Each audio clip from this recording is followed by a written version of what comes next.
Airport மூர்த்தியின் ஜாமீன் மனு தள்ளுபடி செய்யப்பட்டிருக்கிறது. கூடுதல் விவரங்களை செய்தியாளர் ரமேஷ்குமாரிடம் கேட்கலாம். ரமேஷ்குமார், கூடுதல் விவரங்களை பதிவு செய்யுங்க. புரட்சி தமிழகம் கட்சி தலைவராக இருப்பவர் தான் ஏர்போர்ட் மூர்த்தி. விடுதலை சிறுத்தைகள் கட்சி தலைவர் திருமாவளவனுக்கு எதிராக இவர் பல்வேறு கருத்துக்களை அந்த சமூக வலைதளங்கள்ல தொடர்ந்து பதிவிட்டு வருகிறார்.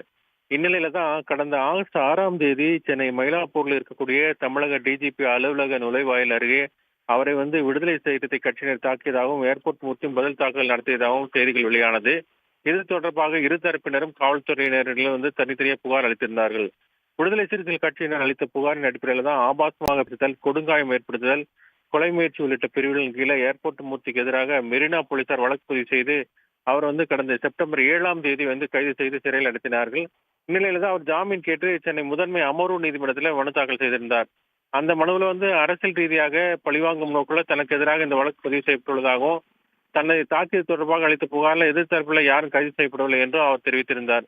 பொய் புகார்ல தன்னை காவல்துறை கைது செய்துள்ளதாக அவர் தெரிவித்திருந்தார்.